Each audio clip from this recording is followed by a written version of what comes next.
Slips.com, its staff, or affiliates. You're listening to Revolution Radio, freedomslips.com, 100% listener-supported radio, and now we return you to your host.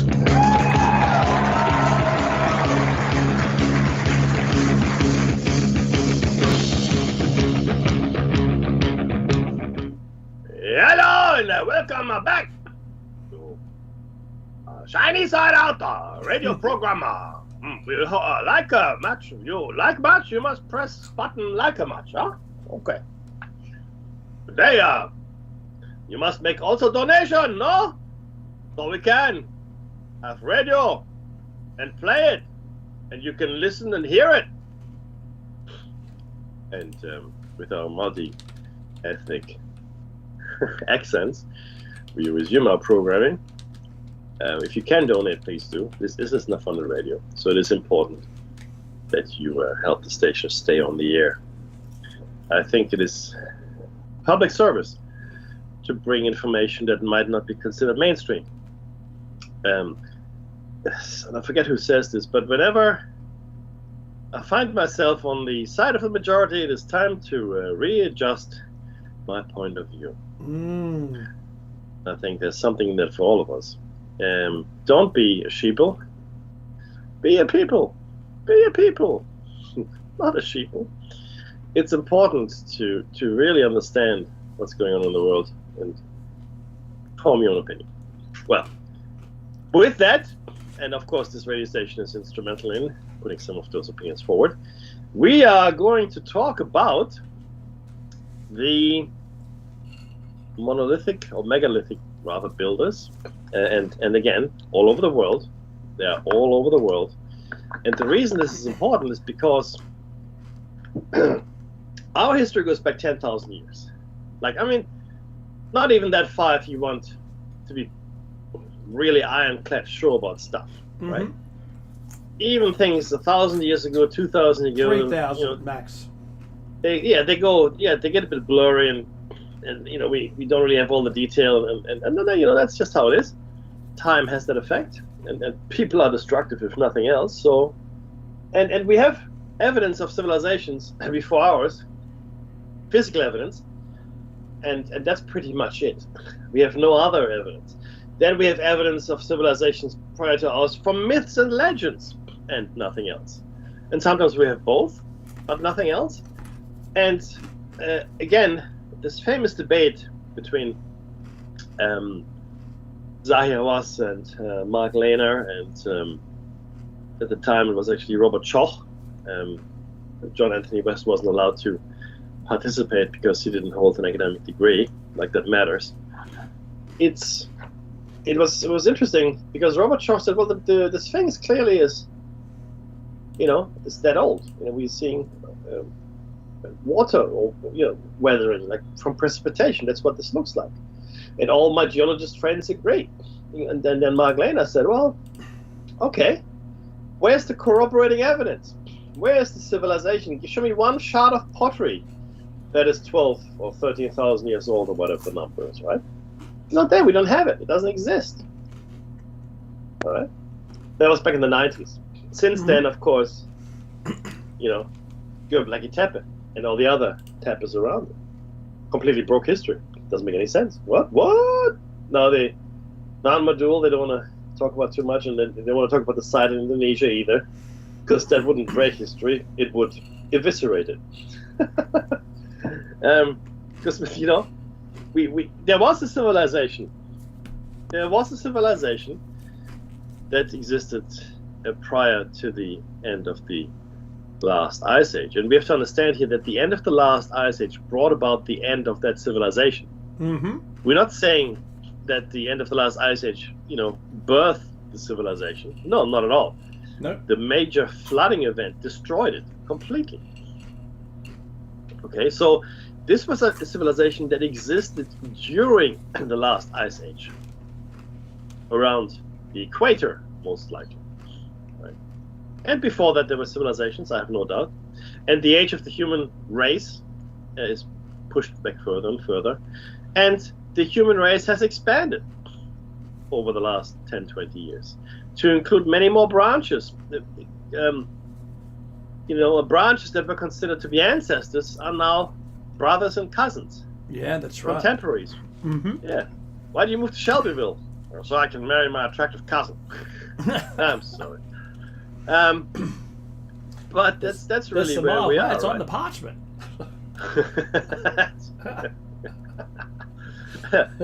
But that's truly what we're looking at here, right? And the human race was a lot more diverse than it is today. I mean, if you look around today, the different shapes and colors and sizes we all have, face, eyes, ears, head shapes, etc., etc. It's quite quite a lot that we still have, right?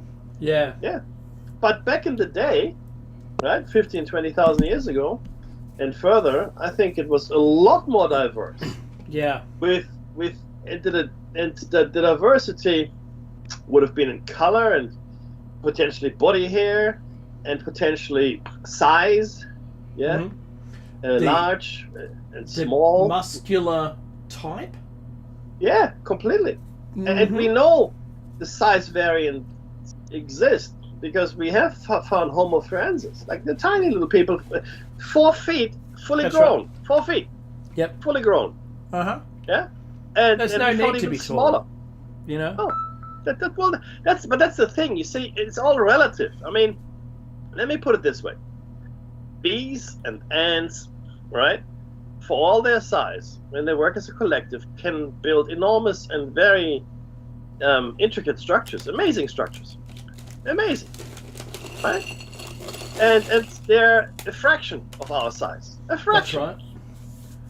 And does it matter then? No, it doesn't really matter how big you are. You can still build the civilization, and even the brain size doesn't really matter that much at all. Really, it seems to be, because Neanderthals' brains were much larger than ours. That's right. They ignore that when they talk about them. I know, but it's a fact. I'm sorry, it's the truth.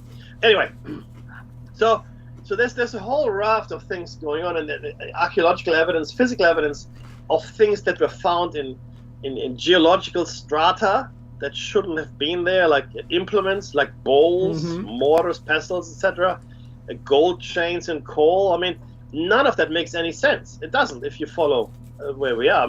See, if we believe that we evolved over the course of the last few million years from our hominid ancestors, Gigantopithecus and Homo erectus and Homo habilis, etc., right?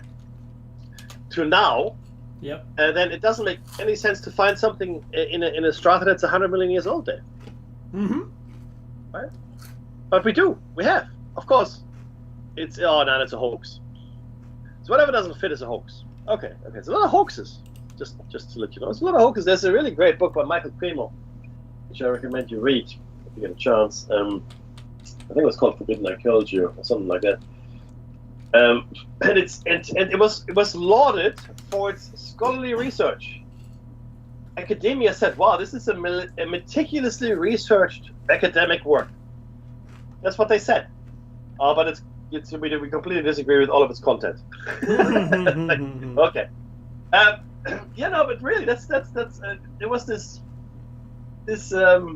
contradiction, I guess, that I found amusing, because either it is an academic work, or it's not, right? If it's not, then okay, then just say it's all wrong. And we have things that just don't make any sense. There's these footprints, okay, in a riverbed which has become stone over time, where forget about the human-like footprints, but they're footprints of animals that shouldn't have coexisted according to our understanding. That's right. Okay, but nonetheless, there they are. There it is. So I think it's supremely important to understand. What about what looks like car tracks? Oh yeah. Yeah, these deep ruts. Now these are not in mud, but it looks like these were made when the rock was mud. Like, so you have these car tracks, and you can see where it sort of slipped, and it was like clearly a well-traveled pathway, I guess, right? And it's now stone. It was still long enough to turn into stone, into rock, rather than being still mud. So that took a little while, right? we think. So none of these things make any sense.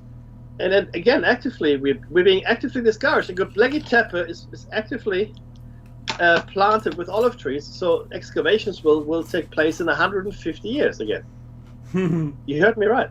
They will start digging up the rest of it. The remaining 90% of Göbekli Tepe will be dug up in 150 years. What? Squeeze me? Baking powder? What? I'm sorry. I mean, when I heard about that for the first time, I was completely flabbergasted. Dave. Now, that was the WEF, isn't it? Yeah. Yes. They've So, got this it's not sticky, gonna- grubby little parasitic fingers all over it. Well, you start giving me money, that'd be great. I'd be a little influencer for the WEF because I love the leader and the AI and the Great Reset. I love it more every day. And I only want it to happen sooner. Now, there's a reason for that because I'm currently... No, I understand. And look, I know. the I'm universal happy to say income is a publicly. nice thing. It's And so, if everyone was in my position, we'd be begging for it. oh, hell yeah. And the thing is this, everybody is getting to your position, Dave. Yeah, I know, and they're making it happen next 2 years, Mickey. You might have listened to the rant I had earlier in the first hour where I decry the use of interest rates as the instrument that will save us all from inflation. Mm-hmm. What a complete nonsense that is. What a complete nonsense. There's no merit in reality for it whatsoever. None. Zero. And yet we persist. Because the governments of the world, especially in Australia, are not stepping in. It's insanity. It is, well, no, sorry. It appears as insanity, but of course it's not. It's a well thought out stratagem that will lead us into exactly where Dave says they want to lead us to. But, and now I don't know what you got up to last week, Dave. I've sent you a message with that. Oh, just now? Or? Mm-hmm. Well, that's... okay. You could simply search, just giving you a hint. I don't know what page it is, 92 on mine. But as we go through the show notes, sometimes I hit Control-Enter and so it could be a different page. Okay. Why don't you start and then... Look, thank you. What a tremendous idea. Beautiful. Collins connects biblical tales to the site, including the Garden of Eden and the mysterious Watchers. I do like the Watchers too, Maggie. I left them off my list. I love the AI, the leader, and the Watchers. There we go. And the Watchers. And a Great Reset. His work also suggests that a prehistoric Polish population, the Swiderian culture, might be the builders. In his best-selling book, Magicians of the Gods, The Forgotten Wisdom of Earth's Lost Civilization, Graham Hancock gives significant space to an analysis of a Göbekli Tepe. Hancock details a possible astronomical interpretation of animal symbols on Pillar 43, suggesting these images represent recognizable constellations. Pillar 43 is regarded in his work as a snapshot of the sky at the time of a cometary, I'll fix it in post, cometary impact event.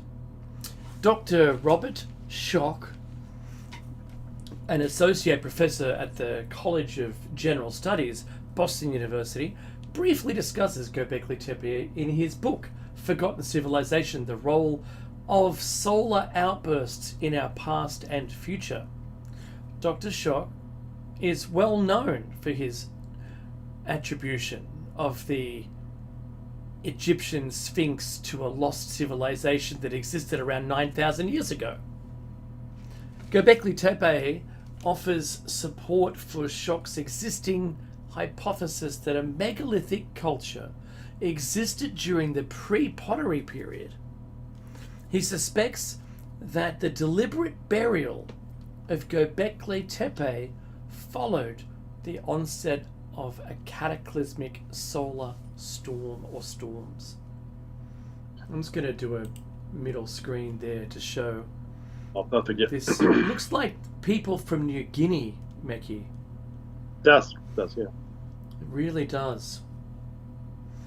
All right, back to the show topic. Oh, another image. I don't want to show scrolling. Scrolling's terrible. All right, these three heavyweights all agree the site was at least in some significant part an astronomical observatory, and that it offers compelling evidence for an advanced civilization that fell foul to a forgotten catastrophic event. I think we don't know that it's forgotten anymore. It's just an update. They also see obvious links between the dating of Göbekli Tepe and the Younger Dryas climate events. Briefly, the Younger Dryas period is marked with a sudden intense cooling at 12,800 years ago, followed by equally sudden intense warming 11,500 years ago. Archaeological evidence suggests that at both ends of the Younger Dryas global cataclysms occurred that led to mass extinctions. Certainly, the megalithic builders responsible for Göbekli Tepe lived through the collapse of their civilization and decided to bury their work. It is evident their culture went into rapid retreat, and today it only remains in the region of origination, Australasia. The stones of Göbekli Tepe speak, but only if one knows their language. These mighty megaliths bear the signature of the Australian Aboriginal traditions from which they emerged. The fingerprints of this culture remain across much of northern Australia, but lest anyone raise the accusation of regional cherry picking, the focus here will be almost entirely in one area, Arnhem Land. Arnhem Land is no arbitrary selection for this investigation. Situated on the closest point to the Indonesian islands, Arnhem Land was once part of the lands that extended much further out into the Timor Sea. Well, there wouldn't have been a Timor Sea, it was land. And the Afura Sea. Migrants moving towards Southeast Asia would have passed through what is now Arnhem Land. Meki, go ahead. Yingana is a female humanoid personification of or a rainbow serpent, one of the powerful entities from Aboriginal mythology, dreaming lore. The female rainbow serpent is responsible for seeding humanity across the landscape, while the male rainbow serpent is responsible for shaping much of the landscape. George Chalupka, the foremost expert on the rock art of Arnhem Land, informs us that, and this is a quote, the belief in the rainbow snake, a personification of fertility, increase, riches and propagation of plants and animals, and rain, is common throughout Australia. It is a creator of human beings having life-giving powers that send conception spirits to all the water holes.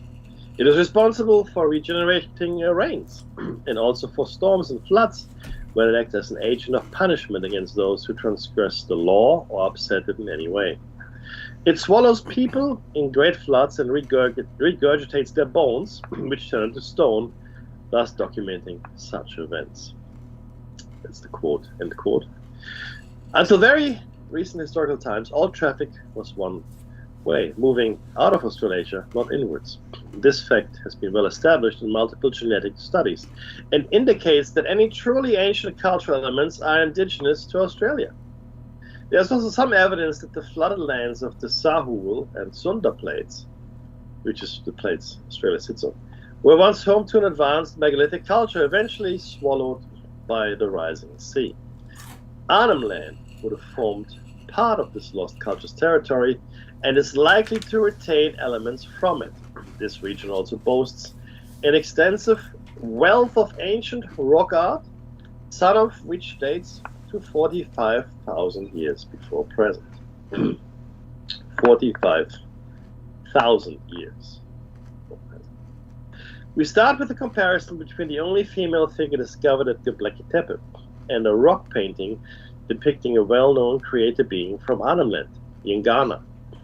The likeness between these two images is immediately striking.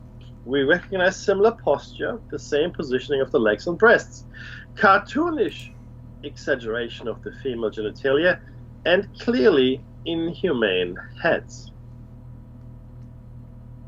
In the traditions of Arnhem Land peoples, Yingara is said to have arrived on the eastern shores of the continent, emerging from the ocean. Yingana carried many bags with her, each containing spirit children and yam seeds. We can see these bags in a second rock art painting. There's some pictures here, Dave. Okay, cool. The only facial features are two. Oh, sorry, no. Note her extremely narrow and serpentine body, atop which sits the same strangely shaped head we saw in the previous painting. The only facial features are two huge eyes. Wherever Yingana traveled, she sees human populations giving to each group a bag containing their culture and language before moving onwards. Yingana would teach these newly founded communities how to farm yams. The rainbow serpent takes many forms, not only humanoid and serpentine, but also sometimes a bizarre chimera, incorporating elements of multiple animals and plants. In the above painting, we see Yingana with a feathered head, fishtail, and sprouting many strange mushroom-like appendages. These strange growths are Australian yam plants with distinctive heart-shaped leaves. There's a whole bunch of pictures here, maybe we can share them. Mm-hmm. If we look again at the engraving of the female figure from Göbekli Tepe, we see it has one of Yingana's yam leaves as her head. This parallel in iconography across such a vast distance is nothing short of stunning. If we return to Göbekli Tepe's iconic Pillar 43, we see this column includes depictions of both serpents and bags.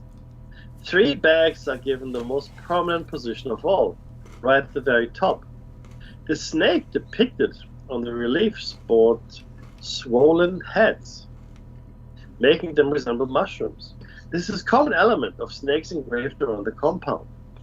If we take a closer look at one of the serpents depicted at Göbekli Tepe on a stone artifact, we see the exaggerated head.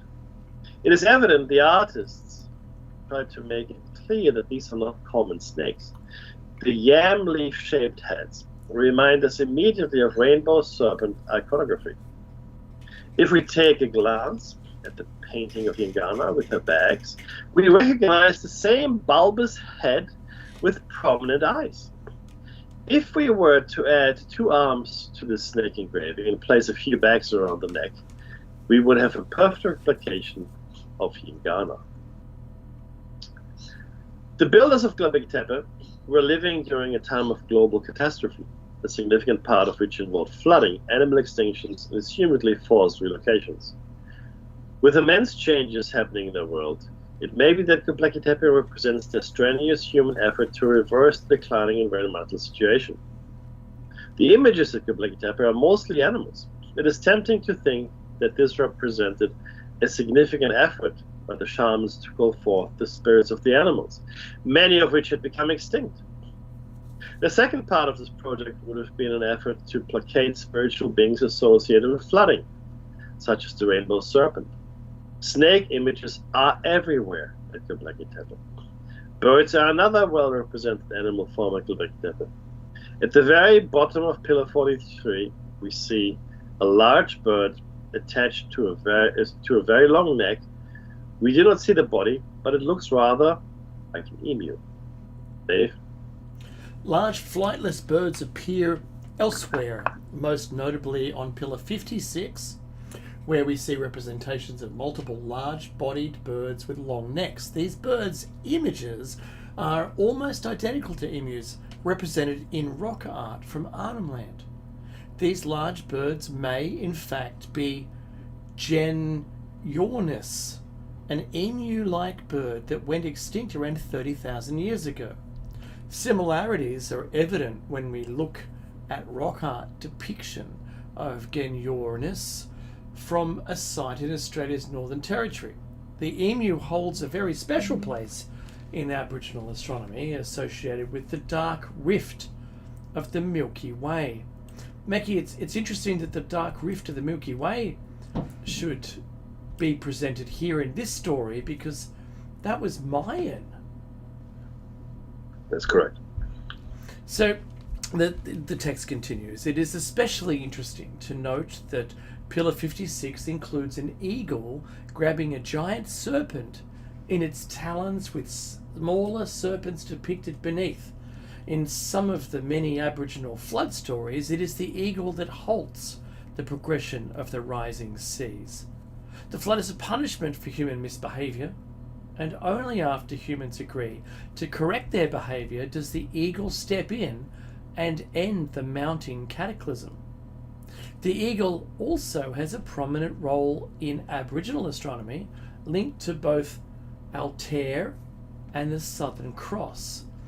Now I'm just going to show the middle screen again, and then you'll see there's the pillar with the same symbol that's on the medicine man of War Gaia, and also there's one of the pillars that I don't know which one it is offhand.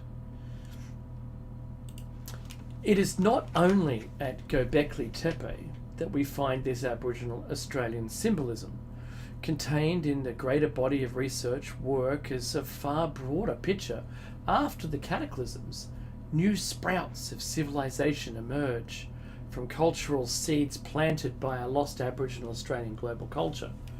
Aboriginal Australasians have carried the hidden history of this first culture through comet impacts, solar storms, and deliberate genocide.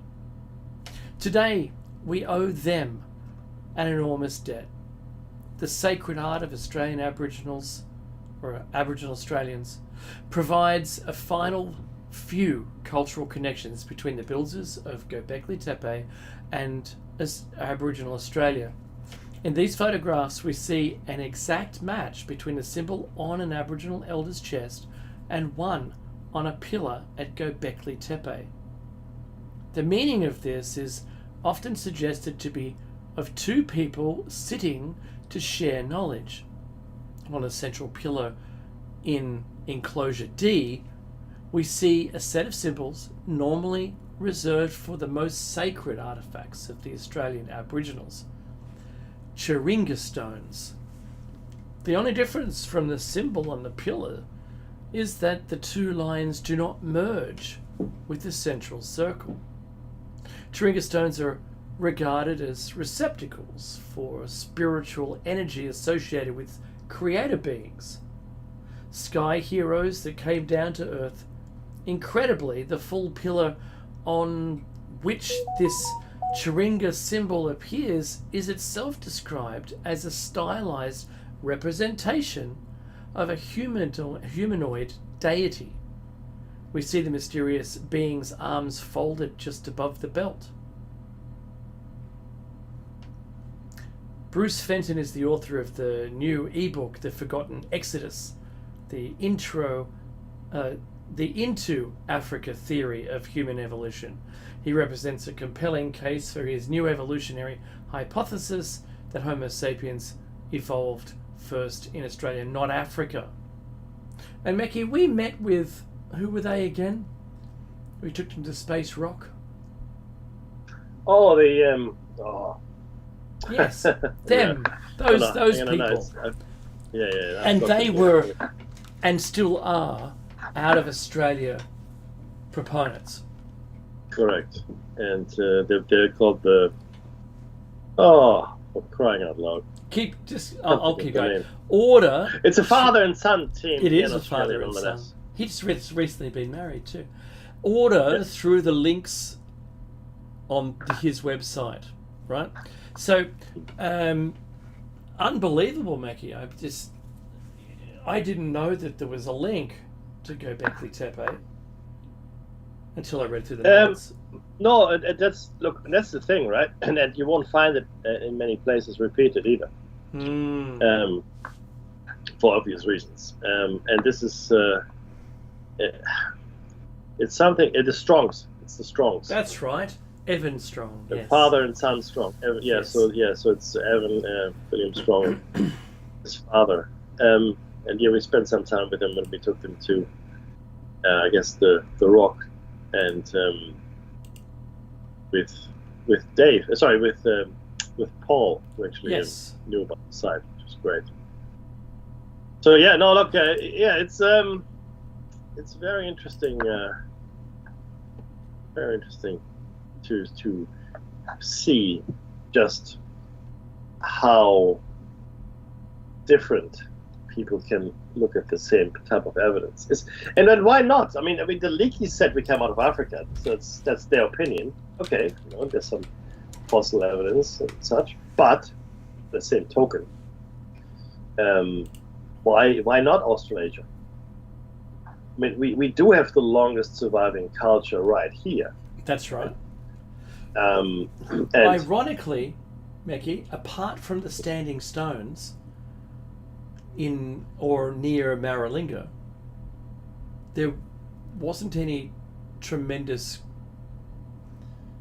building. There was nothing that we could find. If Göbekli Tepe wasn't a one-off, and there's something here and it's not found yet, because the happenstance of finding something in Turkey, right? It's so random. There could very well be something here that we haven't found yet. Oh, look, I have no doubt. I mean, just the pyramid we saw, the pyramid-shaped mountain that we saw, Mount Yengu, when we went out to the site with the rock art, right? And this particular mountain, Mount Yengu, stands out like a proverbial sore thumb from the rest of the surroundings. And if you take a picture of it and then you superimpose it on itself, it's perfectly symmetrical. If you look at the shape of it, it is actually it's shaped like a pyramid. Now, interestingly enough, you're not allowed to dig there. What a shock! But you're not allowed to dig there at all. Now, that's almost it. There's a final thought here that we have about the ancient stoneworkers. Okay. They had tube drills, drill bits, and the machinery to hold them steady and apply rotational torque. They had saws that would cut granite with ease and precision. They had the ability to sculpt the hardest of rocks. They were accomplished at finishing granite in situ, after a block had been placed on a wall or on the surface of a pyramid. They had the ability to cut, level, and polish granite to a sophisticated degree of flatness. They had the lathes that would turn and polish granite, schist, basalt, etc. in ways we have not duplicated. They had the means to cut extremely accurate parallel limestone joints with remarkable flatness over large surface areas, 35 square feet or more, and apparently had mastered the technique before beginning the casing of the Great Pyramid at Giza. They had the knowledge and technology to consistently lift, exactly maneuver, and delicately place enormous weights of stone. I think we've talked that one to death. They had the means and motivation to quarry and move millions of stone blocks, Dave. Yeah. They had the administrative skill and wealth to organize enormous multi-generational public works, and all that they require was very long-term planning and project continuity. That's a given. The commitment of many generations of craftsmen, from youthful apprentices through retirement from the workforce.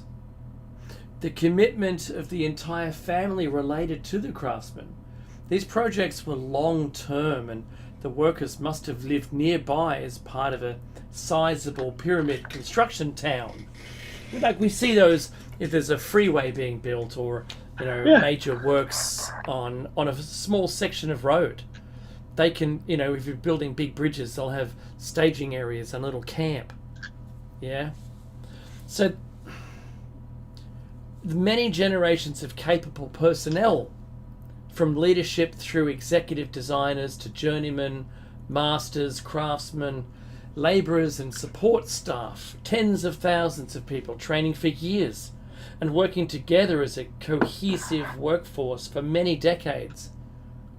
The pyramid builders of ancient Egypt seemed to have achieved the implementation of the largest, most ambitious and most long-term engineering and construction program in the history of mankind. And let me add, Becky, the transportation of the blocks, project management, design, math, let alone the food.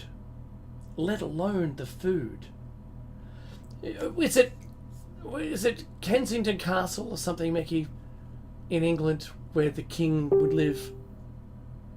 And when in King Edward's day, he had something like 600 people working at the castle, with more than 8 kitchens, fully decked out kitchens, and they required something like 200 cows, 100 and something pigs each day just to feed everybody. Mhm.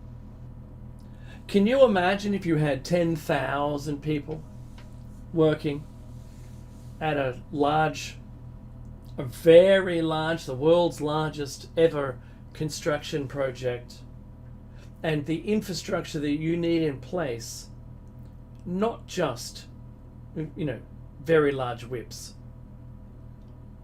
The Wine, oil, and corn. Oh yeah. How much of that do you need? Look, it could have been any, but the thing is this, right? In order for tens of thousands of workers to be focused on a single project, let's just talk about the pyramids here for a second, right? But you could look at any of the large stone constructions we've talked about in the world, right? You need a civilization, as to your point, that has the means to support those workers, because that's all they do. That's what they do. They can't do anything else. They can't cook their meals. They can't look after their kids. They can't do any of the other stuff that's required, right? Now, were they slaves? Honestly, I have no idea. I find it hard to believe that a civilization as sophisticated as that would require slave labor. And not only that, with slave labor, you would have to worry about revolts. You would have to worry about, if you have to guard tens of thousands of people. If they're just workers, you don't guard them, right? I mean, it would be. I'm not saying that there weren't any prisoners at all involved or whatever. Who knows? But the point is, I find it hard. Not only that, but these would have to be skilled craftsmen. Yeah, not just any old. Okay. So yeah, you can't just take any old slave and quarry that rock, but make sure it's these dimensions perfectly. Oh, yes, boss. No, not at all. I mean, sure, people would have been killed and accidents would have happened. Who knows what they did or didn't do?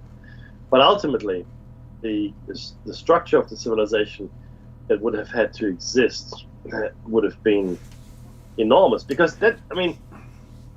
I find it hard to believe that a civilization would just be focused on that. You know what I mean? It's like saying that all we ever did was build the harbour bridge. That's right. The Australian or the civilization of Sydney only existed to build the harbour bridge, which was it took several years to build, right? And took, thousands of workers, etc., etc. Not on the scale of the pyramids, but it's not the only thing. It's something that happened as well. Yeah, and there would have been enemies, and there would have had to be an army. There would have had to be like craftsmen, merchants, that had nothing to do at all with the construction of the pyramids, in order to keep the civilization flourishing. And so together with that, you have farmers, you have food-only production services. Yeah. There's food, just food. So I liken this, Becky, to car manufacturing. So you go back 30 years, and we were making cars in Australia. Probably like in America, right? Making cars, and the washer, a single washer or a rubber grommet, or the gearbox. I know some guys that used to work in Borg Warner Gearbox Company, and they said that the amount of support industry around only them making the gearbox that went into the car in a production line was crazy. There was hundreds of people at his factory, but there was 10 times that around the outside that were the support base just for his factory. Makes sense? So you think about where the stones had to come from. All the ships, you need shipbuilders, you need method to get these stones on and off the ships in a pace that is unrealistic. Take it a step further. What needed to have existed, and when this is across the world, not just localized into Egypt, for instance, right? The measures, the system of measurement. I know we mentioned it before, but the single biggest obstacle in our civilization has always been a common system of measures. Both for distance, for volume, for weight, temperature. And to this day, we have not arrived at a common system. Most people use the metric I'm looking system, at you, right? America. That's right, but not exclusively, right?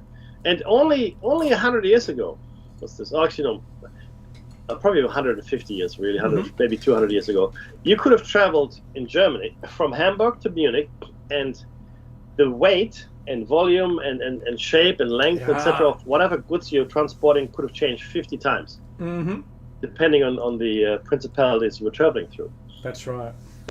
And it was a massive effort to even get to the point where we are today, the metric system, right? The metric system is a very simple system, right? Now, the megalithic yard, which is what we're talking about here, yep. Right? That's actually based on the circumference of the Earth and a whole bunch of other measurements, which is fascinating. It really is. And we know it was used because the measurements of all these things are all the same all over the world. To get a globally agreed system of measures is unheard of. And it doesn't just happen. This civilization would have had to be around for a long time indeed. Because the thing is this, I imagine people would have been everywhere. Here, there, doing their own thing, potentially, whatever, and maybe back then telepathy was a thing, in which case everything becomes a lot easier, but maybe not. Maybe they'd already been punished by having taken that away from them. But the point is, you have to unite these people. You have to, you have to lead them into this kind of endeavor. All right? And only once you have the civilization set up that provides you all these common measurements and approaches, etc., can you even begin to start building or even thinking about building these things. Yeah. You don't start with building it and then in retrospect invent the measurements that go with it. That's insanity.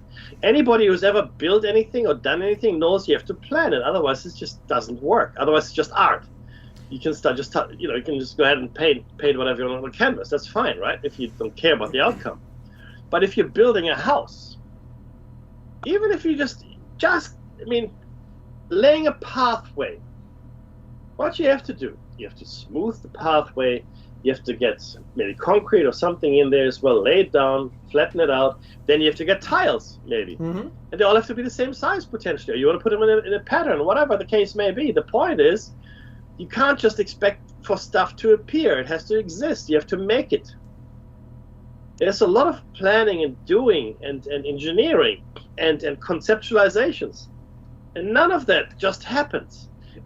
But the thing is this, you can't be a subsistence civilization, a subsistence culture where all you do is you just, hunt, you gather, you live to, you pretty much you just feed yourself, right? You need a civilization that has a lot of spare capacity. Let me give you an example. People talk about the cloud in IT like it's this magical thing. It's not at all. Amazon and Google, in their business models, had a lot of servers and a lot of storage that they just needed for their business. Like Google had search engines, so they need a lot of computing power, right? Yeah. In order to do these searches and do them faster than everybody else. You need a lot more computing power, right? And Amazon, similarly, for its business, which was shipping stuff, initially books, but then just stuff, they needed a lot of servers again and storage to process those orders. Now they looked at all these server farms, and we're talking like tens of thousands of machines and all that. and that they realized, oh, we've got a lot of spare capacity. We don't use it all. We have it, but we don't really use it. So all of a sudden, this business model was born, where they could all of a sudden sell cloud services, for argument's sake. Now this is the same. The civilization is, starts to form, and all of a sudden, people are no longer required to forage for food or hunt. They can do other things. They can specialize. They can become stonemasons, or they can become, wheel makers or whatever, right? Whatever have you. And that's what they do. So it requires a high degree of sophistication for this specialization to occur. And it doesn't just happen. Your population needs to be sufficiently large as well, right? And if you talk about a globally great system of measures, that is something that we haven't achieved. It is completely unprecedented, and yet we keep denying the fact that clearly these high civilizations must have been there. Otherwise, you can't explain any of it. None of it. It doesn't just happen. This stuff doesn't. See, these scholars always. It seems to me as though they think, oh, this stuff just happened, and oh yeah, they just did it, or it's called converging development, right? oh well, they built pyramids, and they built pyramids, and they built monoliths, and they built monoliths. It's just what happens naturally in the world. No, not if it's the same, and not if the measures are the same, the systems of measurement. No, the answer is no. That's a nonsense, right?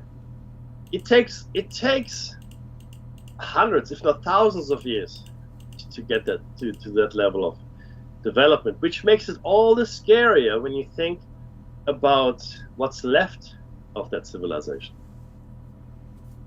which is... Well, what's even more surprising, Mackie, I think, is that there isn't a progression. They tell us there's a progression of experiments of how to build pyramids until they got to the right ones. But who's not telling us that they might have been trying to copy them and never got there? That's right. Because the pyramids aren't the only thing in Egypt. That's correct. There's some huge underground stone creations, underground, even some so big that you couldn't get the sarcophagus inside it. It's impossible to get the sarcophagus into the building, but there it is. And they're made of granite as well. So, yeah, look, megalithic builders all around the world. I know we've got 9 minutes or 8 minutes.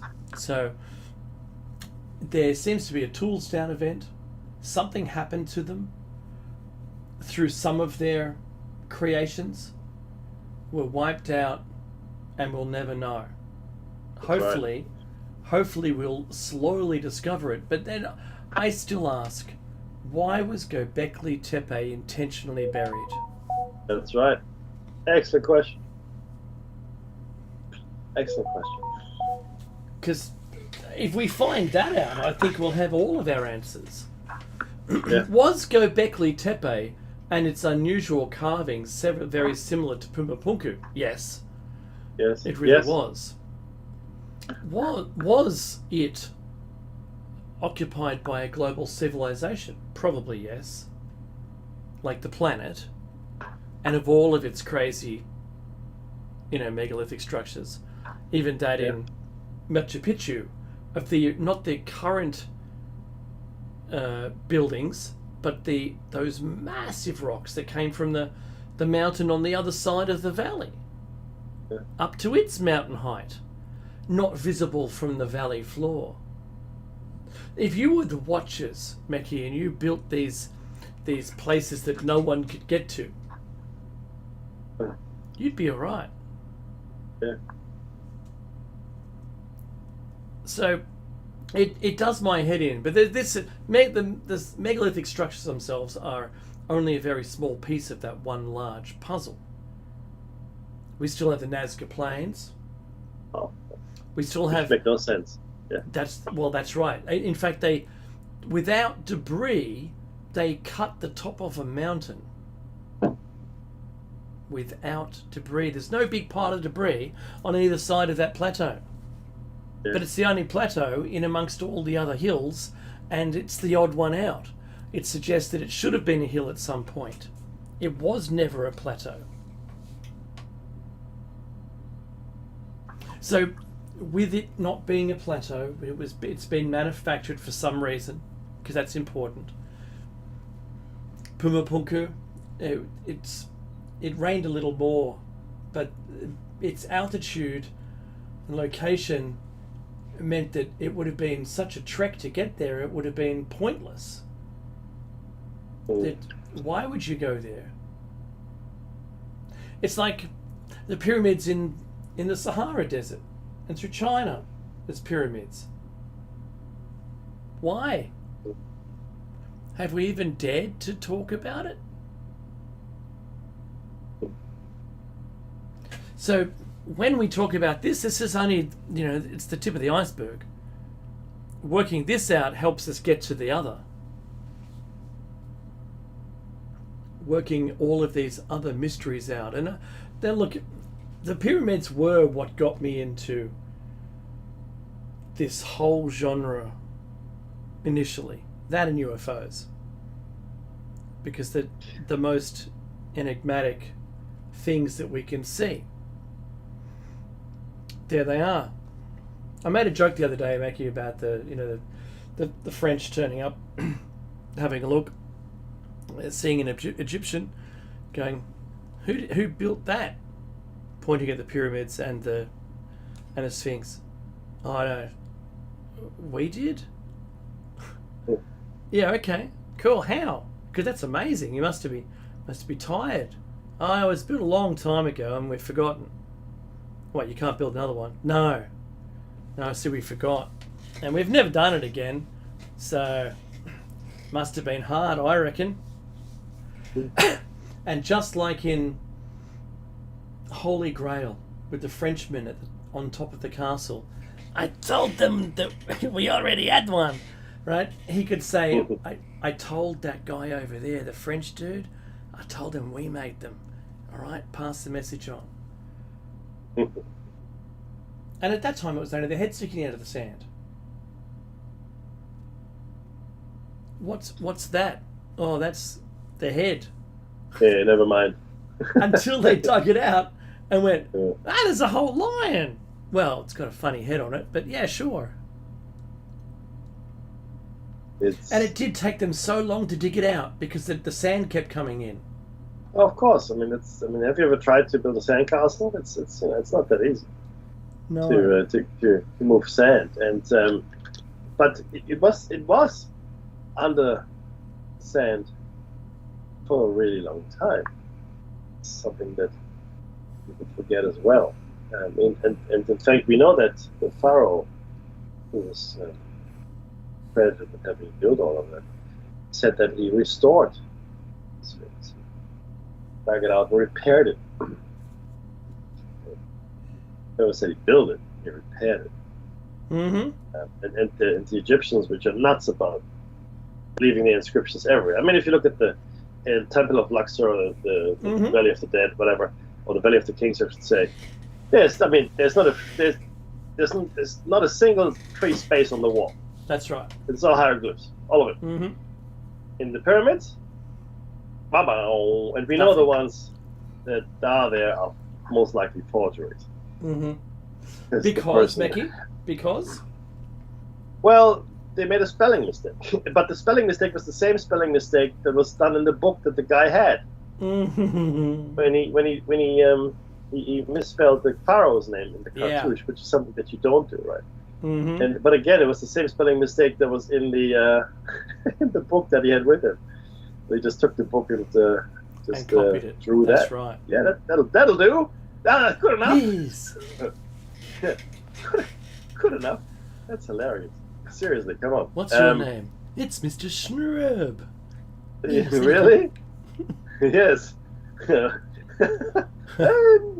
What's your first name? Mr. No. I didn't know that's what he said. That's funny. Oh, that's funny. But look, And there's nothing. They didn't leave a single inscription inside that thing. I cannot believe that culture that can't help itself but draw at every single open like graffiti artists, wall space. Yeah, didn't leave a single inscription inside the pyramids. I find this really hard, but of course, if you're an expert, and I'm not an expert, they're experts, so I'm wrong and they're right. Yeah, that's right. And I love to lead it too, Mackie. Yes, good to know. Me too. I also love the Salinas. The music? Yeah, that is. You can exit. Well, thank you very much for listening to Try This Out. Don't go anywhere. It's going to be fun. Donate if you can. Most of all, though, be safe.